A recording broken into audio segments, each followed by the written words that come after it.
The Chaser Report is recorded on Gadigal land. Striving for mediocrity in a world of excellence. This is the Chaser Report. Hello and welcome to the Chaser Report with Charles and Dom. My name is Producer Lachlan and I will be your chaperone this morning. Unfortunately, Charles is wherever he is in the country and Dom is still raw dogging. Yep, he loved it that much. He texted me to say, sorry Lachlan, I'm doing a 24-hour raw dog and I can't do the podcast. Could you please introduce a new episode for me? Now, if you're a fan of network television, and I know you aren't, you might have noticed that the Logies occurred this weekend, and I thought it'd be cool to do some Logies-themed content. And fun fact, not to, promote myself or anything, but I actually went to the Logies last year. I wasn't invited, but I managed to sneak in, and I went straight to Charles and Dom to tell them of my wonderful accomplishments, and they thought this is worth an episode. So rather than listening to any news about whatever tattoo Larry Emder got in his asshole, or the fact that Tony Armstrong was absolutely robbed of winning the Gold Logie, I thought we could relive this special moment. Today we've got a very special guest, Dom. We do, because on Sunday night it was Australian television's Night of Nights, the night where Sonia Kruger somehow got the Gold Logie, even though the Logies had migrated from Melbourne to Sydney, and generally she's against that kind of thing. Lachlan Hodson, you were there. Sorry, Dom and Charles, I don't talk to non-Logie attendees like you, so this is all just a charity thing that I'm doing now that I am an official Logie attendee. A, fuck you. B, more after this. So, Lachlan, just to clarify for everyone, you're our producer. Yeah, just the producer. Our lowly producer of this podcast. I was shocked to get a text message last night from you, a selfie in the room at the Star Casino, clearly at the Logies. Yes. And I just thought, wow, Lachlan's career is going well. Yeah, so what happened? What did podcast producers, fuckwits, get to go to I know Logies? podcasting's big now, and I know you're a networker. You guys don't know about there's the new segment. It's like there's most outstanding podcast producer, most popular podcast producer. I wasn't nominated for either, of course. No, well, the Logies this year, there was the big move that Dom alluded to, the migration from Melbourne to Sydney. And I thought, hey, I'm only 23. That means I've got maybe 2 decades before I'm actually invited to a Logies for anything myself, because I won't be able to get on TV. Very bold to assume that the Logies will be around 20 years. That's the issue, I think. Yeah, right. Yeah. So I thought, well, this is my only chance to go. May as well rock up. And I went with a fellow ex-intern of the Chaser, Xander. Oh, yes. We scoped the building were out. you invited? You're not with Star Casino. You gate crashed. You gate We crashed. gate crashed the Logies. I was assuming you were Sonia Kruger's date or something. No, not Sonia Kruger. You're white enough. He's white enough. Yeah, he's got blonde hair. Yeah, I think that'd be just fine. No, unfortunately, I haven't had enough work done yet to be able to qualify for any of that. Look, we've been to a few Logies before on, invitation. Which led to some of the inspiration as well, mind you. And also, voiceover artist for this podcast, Beck Daynamino, was doing all the voiceovers. The official we were invited, and my recollection of Crown Casino, certainly in Melbourne, which is the only place we've ever been to, the security is very tight. Not tight enough, Dom. Not tight enough. Well, so Xander and I, do you recall this time during the election last year where Xander and a couple of the other interns and I went to go and prank Scott Morrison at a presser? Yes. And we turned up and I was like, maybe we should try and blend in by wearing, I don't know, a button-up shirt. And they all turned up in hoodies and Crocs. Yes, and we all that's passed right. away. And didn't Xander turn up with no shoes on or something? Yeah, no, he does that. I can confirm Xander and I were both wearing shoes. We suited up just for the occasion and we'd scoped out the casino before, Star Casino. It felt a lot like actually being in one of those heist movies because we were there to crash into a casino, security guards, a bunch of cops everywhere as well, and we had all the locations scoped out from the red carpet to all of the side exits. I mean, traditionally a heist quite a serious heist. Is where you get something quite valuable,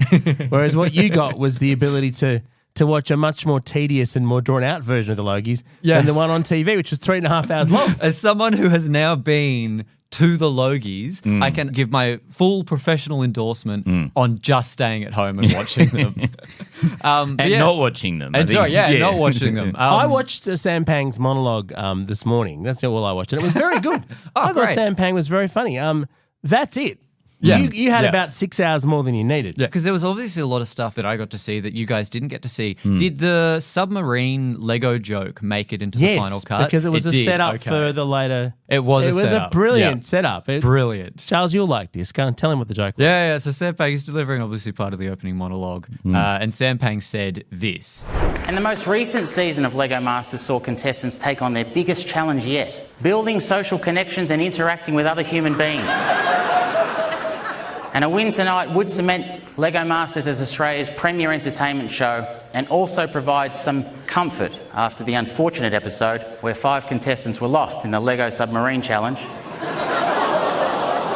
Ooh, indeed. Yes, very tasteless. Yeah, Too soon, some might say. Not us, but it's too late for us. It's not a topical reference for this podcast anymore. But the only joke that I think was just as good as that, which was Carl's joke about Koshi here. I heard Koshi say he loves bumps. Season 3. Did anyone mishear that? Because I'm pretty sure I did. Anyway, they're the headlines tomorrow morning. I think he's trying to make a cocaine joke here about Koshi on cocaine. Yes. Bump. Oh, very clever. Don't worry, Charles. Yes. You weren't the only one who didn't get it. As we just heard, no one else understood this joke. But yeah, no, breaking into the Logies. So how did you do it? Was it... How did we do it? it's very impressive. I mean, did you fabricate some kind of incredibly, sophisticated disguise? Yes, yes. Did you have because previously we've gotten into things with fake lanyards that we've done in Photoshop to look exactly like the real thing. Maybe a mate got you in. Maybe Tom Gleeson smuggled you in or something. We did try to have a certain Rewcastle, Craig smuggle us in. And he was there, wasn't he? He was there. When I saw Craig, he was genuinely horrified that we were there. I think that we upset him quite a lot. So sorry, Craig, he's changed. for doing that. He's changed. We had no one on the inside. No one was willing to send us photos of their passes. So Xander and I, we got kicked out. We tried to walk onto the red carpet confidently. I don't think you have passes. Is this the first time in the history of Australia that 2 white guys haven't just gotten help from people who shouldn't have had help before? It's terrible. These are not the Logies that Sonia Kruger would stand for. Craig's kicking the ladder out from behind him. But we did see a few people walking onto the red carpet, which we couldn't get onto, holding some formal-looking red and black passes that had official Logies branding all over it. So we ducked out to Officeworks and built this. Oh my God, that is great. So we're looking at a black piece of cardboard with and on a gold texter that someone's written the Logans on it and drawn a picture of what seems to be... Don't let this person in. Yeah. Is the only thing you say. That is a very bad... It's an extremely amateurish effort. That is the worst forgery I've ever seen. Well, the only worse, more amateur job was this one. There's a red envelope with the word fake written on it in black text. Let's put these up on the Chaser socials. That is great. And these got you in. No. These didn't get us in. I would hope not. I mean, it's in an age of Photoshop, it's almost an arrogantly shit job that you did putting that together. We are striving for mediocrity. I mean, my daughter can't get her letters the right way around, right? She does her S's backwards. She would have done a more thorough job than that. Not even these, unfortunately, could get us in. Right. We tried suits. We tried lanyards that didn't have anything a lanyard on with them. nothing else on it. Lanyard was clever. Yeah. But it turns out that you actually didn't need any of this stuff to get in. All you needed was to know the right button on the elevator. So we spent all this time trying to walk through onto the red carpet, getting brushed aside, a couple of side entrances that we checked out, which, again, we got told to move away from. And we're getting a bit tired at this point. We'd been there for 4 hours just trying to walk in. So the Logie security holds up for 4 hours. They did. They held up for 4 hours, and then it got to about half an hour before the proper event had started at about 7 o'clock. And I just kind of go, Xander, look, I feel like tapping out. Can I just go grab a water? And I go, I have to pay for the water, so I didn't get any complimentary drinks. But I go and I buy this water and I bump into a staff member and she goes, oh, what did you pay for that one for? You could have got them for free at level 3. And I went, what do you mean? She's like, where the Logies are, level 3. You can't go to level 3 if you aren't part of the Logies. So you're going to Oh, level okay. 3, right? And I went, oh, yeah. Of course. Level 3. Walked into an elevator, pressed the level 3 button, walked about 20 meters and found myself in the center of Australian TV's Night of Nights. Extraordinary. One elevator was all it took. The Chaser Report. More news, less often. Well, this takes me back to the first and best stunt we probably ever did, the race card, which was at the Wentworth Hotel where the Liberal Party victory party was. And there was a lift with me and one camera crew, and then another where we got on in one lift, trying to get down to the ballroom where the victory party was. And there was another lift with Craig and another camera guy, Kev, our good friend. And Kev's lift, someone pressed down to stop it. And they got out directly on it, and we couldn't get in. Whoa. So my lift went all the way down to the just down to the ground. We couldn't get in. Yeah, but someone just pressed down, and there he was, bang in the middle of it. So always rely on a lift. This is the moral of this, because they're not designed to be impenetrable. Because someone presses down or whatever, or forgets to program level 3. Yeah, boom. Well, and that was the insane thing to me, because I had seen so many people with passes and cards that they were showing to security, and it turns out we could have just paid $100 to go to the Logies, but that would have been wildly Is that all it costs? Yeah, there was a public tier this year for $100. Wow, they're getting desperate, aren't they? The thing's dead. Come on,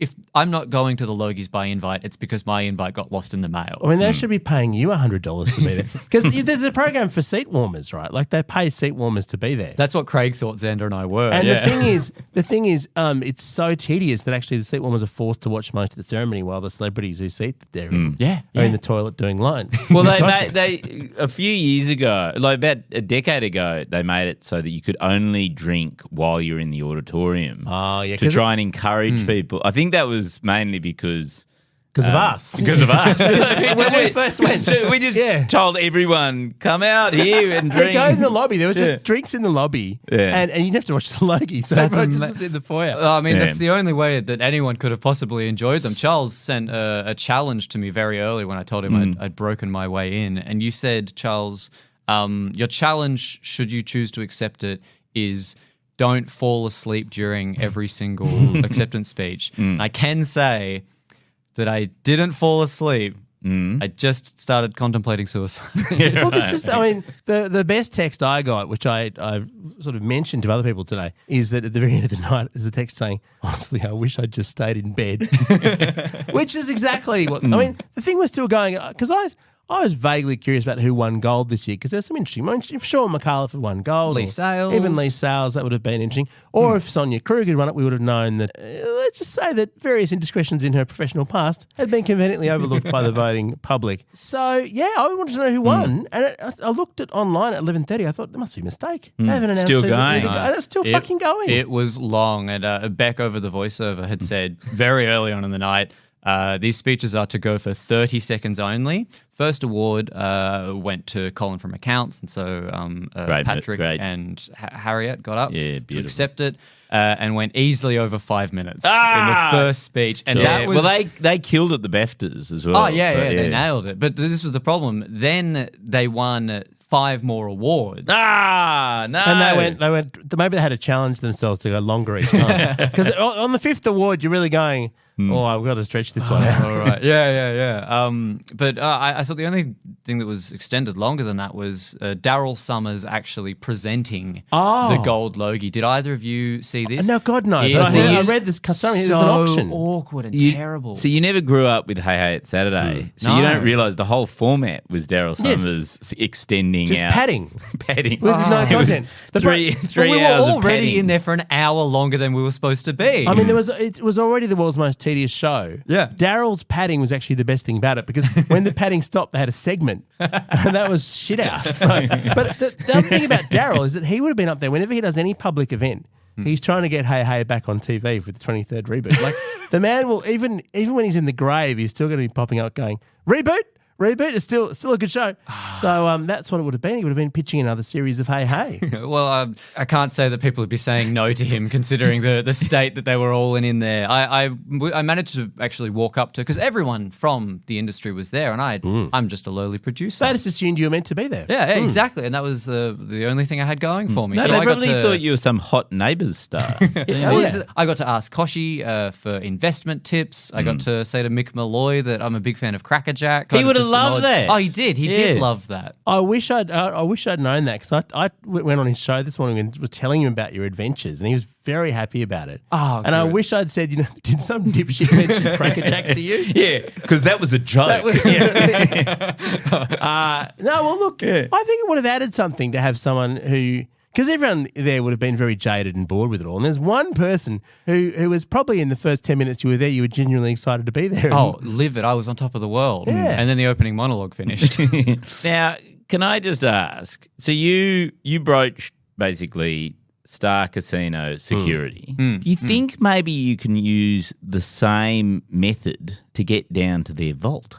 Oh, See we're what I mean? talking Like- heist movies. like if you- Ocean's 11. Yeah, You get into the casino vault. It depends. What level the- does the elevator go to? You went to the level with all the gold Logies. a 24 karat gold Logie this year. Whereas what you should have done is press the button to find out which level, or just ask the attendant. Yeah. Oh, you should have tried to get something valuable. is the vault on? And they'll just go, oh, that's on level 2 or something. Yeah, I will say it was sort of this kind of, when we were walking home at 1 a.m, I kind of had this weird point of contention where I'm like, that was almost too easy. Like, we were there for a long time, we kept trying, but the fact that we got in at all, like, I had a big microphone that I had in my pocket because I thought that I might be able to do an interview there, but that could have just as easily been A shotgun. shotgun. Yes, you could have killed off the Australian industry. Oh, no, wait a minute. It's done that by itself. That's Netflix. There's nothing to kill. Then obviously the night ended. So Sonia Kruger had won the gold, much to our demise, and we thought that's where we're tapping out. We didn't even want to go to any after parties. Well, because it was in Sydney, there wouldn't have been any. There wouldn't I have presume been. though at midnight everyone had to go home. Actually, did the police come and say, well, hang on, it's after 10? Well, that was what They had to so get an exemption for the Collins from Accounts speech. when we were leaving, and we were kind of, admittedly, we'd been a bit nervous that someone was going to bust and kick us out, because the funny thing was everyone else there was seated, and we were the only two people in the building who were just walking around from side to side Oh, of over course. the You entire could never night. sit. So every time I made eye contact with someone, I thought, they know. But of course they didn't, because they were drunk off their asses. But when we did eventually leave, we walked past a massive line of security guards guarding the exit red carpet. And because we were probably some of the first people to duck out, I think they were a bit more cluey, and a security guard looked at me and he said, if you leave now, mate, you'll never be able to get back in. And I said to him, that is the best thing I've heard all night. Outstanding. Now, for your next trick, Lachlan, for 2024, do the same thing with a person of colour. Is Sonia Kruger going to be there? If she gets her way, you won't manage to achieve that. Will not be getting in. Our Gears from Road, we're part of the Iconoclast Network. And Lachlan, congratulations. Thank you, Dom.